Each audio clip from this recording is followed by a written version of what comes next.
Hello, everyone.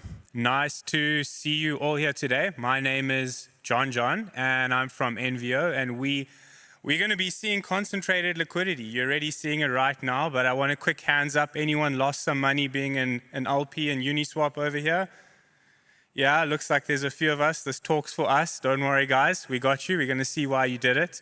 And beyond just looking at concentrated liquidity, we're going to look at different kinds of pools all overlaid. We're going to be comparing constant product AMM to what it looks like with concentrated liquidity. Really, there's going to be so many bar charts. My wife started calling me bar chart boy after making this, so you're in for a real treat. But if we have to really take a step back and look at why do we even need liquidity, what's the whole point of it? Well, it's the swap, right? I guess most of you have made a swap. You can't swap something from A into B without someone being the liquidity provider. You can see over here, this is Uniswap v4. This is called v4.xyz, and we have hundreds of swaps happening in real time, different chains, different assets, and behind every good swap, there is a good liquidity pool, right? People don't just do it for the love of giving liquidity.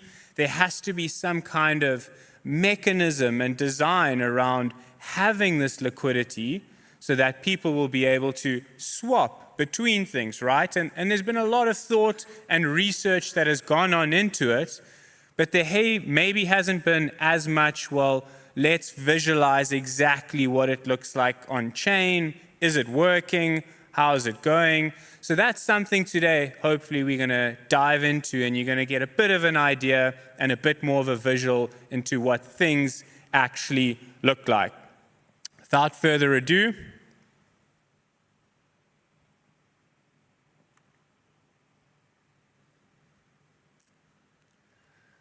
so we got these lovely musical bars playing around here.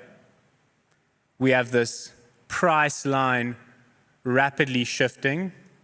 This is the last 30 days of the Ethereum USDC pool. And there's quite a lot going on here. We're going to get into it. But what you're really seeing is concentrated liquidity in action. It's kind of in the name, right? Concentrated liquidity. You're seeing most of it concentrated around the price there.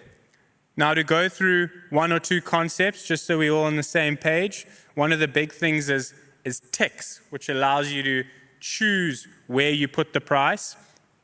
And to drive that point home, we've created a little game, tick jumper. This little green guy, this is the tick. He's got to run and he's got to jump over all the liquidity bars and get to the finish line. You'll see he's doing just fine. 9.76 seconds. Probably as long as it normally takes me to lose money trading any perps. Ticks, they are these discrete price intervals, and that's really one of the big innovations. Liquidity providers choose the range where they put their capital, as opposed to the older paradigm where liquidity was just spread across everywhere, the entire price range, right? We're going to go into another one. This is now Arbitrum, the ETH USDC pool on Arbitrum. What do you notice here? Right? You're probably noticing, yeah, I'm seeing there's quite a lot of flat bits. It's quite spread out, but we're seeing like these little jumps that are following the price, right?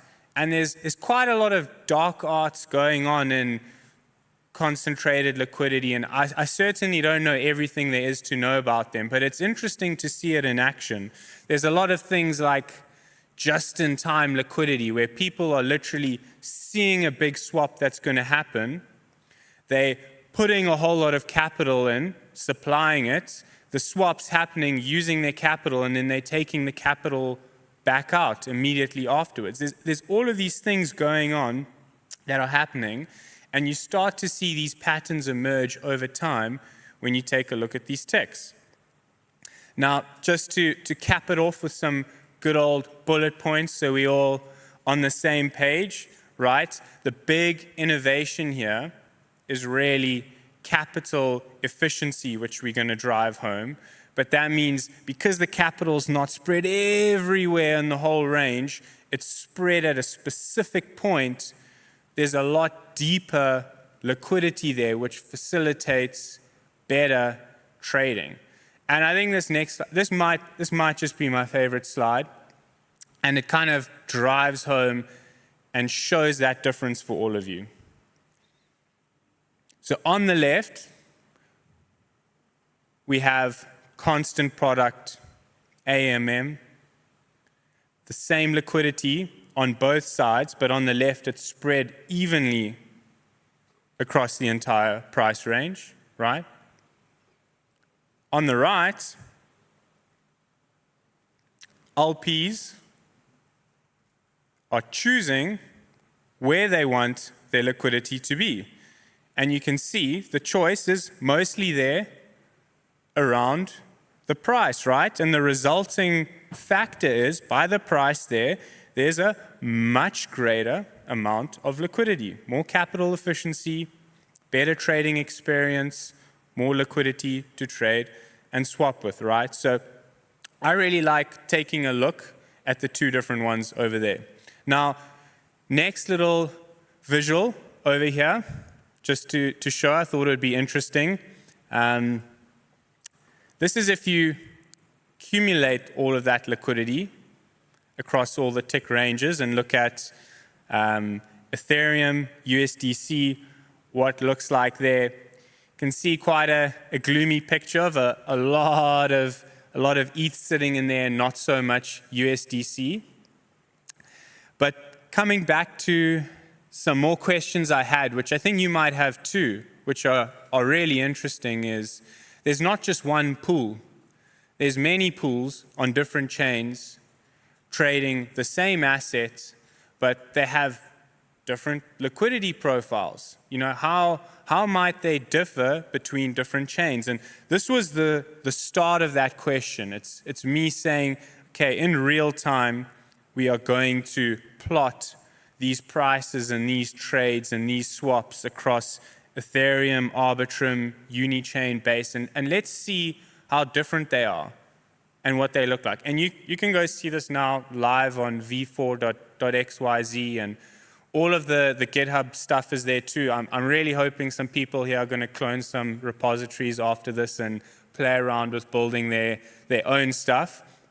But this starts to get onto visualizing liquidity across multiple pools. So we're going to get that in a second, but before we do that, a big goal here today would be to hopefully have a lot of people here going out and building their own interesting visualizations of things that are going on chain, right? There's so much going on, and people aren't just doing enough to actually go and show what's happening. And it's a fun data problem. It can be a very hard data problem. As you know, hundreds of millions of blocks, billions of events, many chains. It's not so easy, but hopefully it can be easier for you. And as I said, I've got some GitHub repos to get you started, but you can use Envio, and you can see right here, it's something that you can run to very quickly across a big number of chains, extract a large amount of data for whatever you want to build, real-time, analytics, front-end. You can see in 20, 30 seconds, that's 350,000 events like no one's business, really allowing you to build at scale and build these kind of visualizations. So again, hoping you take the time to go clone and run some of this yourself. It's really, really easy to get started. And now we're going to head back into the land of multiple pools of the same asset and what that looks like. Now, the reason, again, we see multiple pools is they have different configurations, right? Different fee tiers, different tick spacing. And maybe what's unsurprising in this diagram is you can see the biggest pool by TVL, the ETH USDC one. It's got the highest fee tier. Perhaps the LPs, most of the money's there because they're earning the most on the swaps, right? Just a little hypothesis for you over there. Next, I think I wanted to take it one step further, not just look on one chain, but let's now look on different chains, right? Arbitrum, Unichain, Ethereum, and let's take a look at how the liquidity tracks over the last 30 days.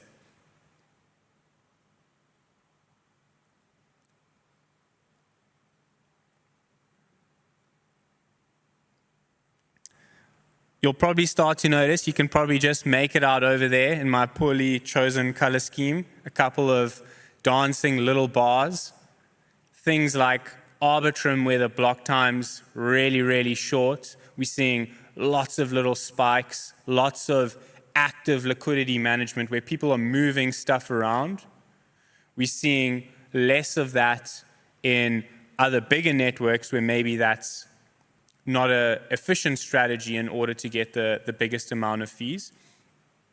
But really, the order book varies quite wildly, and it's interesting to take a look at the global on-chain liquidity and see across all pools, what it might look like. I mean, for example, there's that one pool we see that's just got this massive spike of liquidity up at the, what is that, $2,500 price range. I don't know who the LPs are, what the story was behind there, but very fascinating to peel back all of these pools and try and understand why people might be doing these things, how are they doing them, and many of you might know better than me why they are doing them, so it would be interesting to chat to you about that afterwards. Also, if you chat to me afterwards, you're in line to receive one of these premium merch Envio caps in a few different colors. One of them also says technical, one says dev, so they're quite nice primo merch caps. So come have a chat if you have any ideas. Then I thought, well, let's have a little bit of a bonus round. Let's look at other kinds of on-chain data that are interesting right now and normally particularly hard to get a hold of and visualize.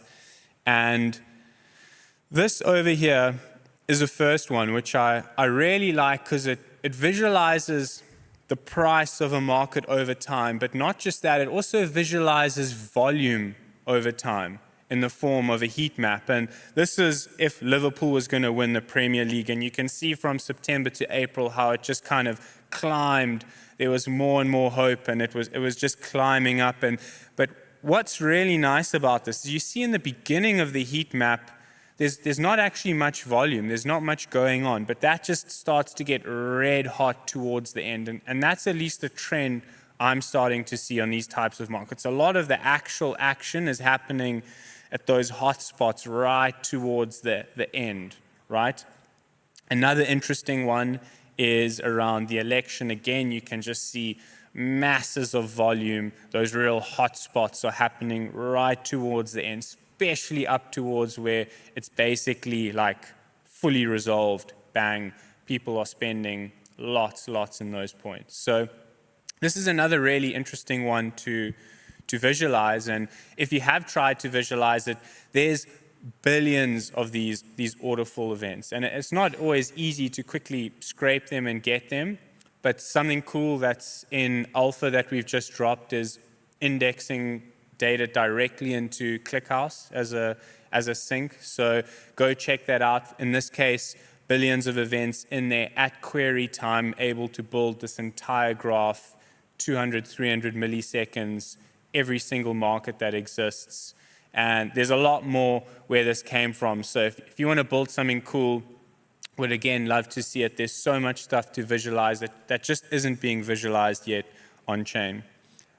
Finally, I've got something else that's pretty interesting. Often you just want to see at a glance, how how fast is a contract moving? What's actually being emitted from this contract at a glance? And this is insane. It's running in your terminal. It's super quick, and it's running at a rate of 500,000 events per second. And it gives you a quick kind of overview of this contract. This is the Uniswap contract. How many swaps?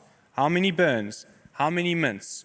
What's going on? It gives you a nice distribution, and it's a nice starting point when you want to figure out of a contract, what exact data is coming from it, and what tools do I need to maybe go ahead and visualize it further. So also go ahead and play around with that. There's stable coins, which we could chat about for hours, which I won't go into, but there's right now so much interesting stuff to look at around stable coins. Different stable coins, different chains, real time, where the money's going. There's so many insights currently left on the table. I'd love to see more things around that, especially in real time. So this is something very basic, showing all of those transfers in real time, and it's a staggering amount. So we'd love to see some more research from people here into that. Another super quick one, this is the last little example, but same thing with Safe. This is Safe Scan, it's live, it's like Etherscan, but again, built to show what's happening in the whole ecosystem of safes. You want to check out different safes, understand how the ecosystem is looking. So yeah, really there's a bunch going on there. And if you guys do anything today, make sure you go to GitHub, you clone some of these repos, and you start building some of your own data pipelines, understanding what's going on chain. It's one of the coolest places, I think, to get started, understand the landscape, and build cool stuff. It's really right now an underrepresented area. There's not enough cool visualizations of what's actually going on these blockchains. Cool, so that's just about it. I think we might even have time for a question. My name's Jonjon. If you want to get started on any of this, visit envio.dev. You can also get all of that Uniswap information. You can run it locally. Every single one of those billion events, go to v4.xyz and you can run it. And yeah, you've got a question, go for it.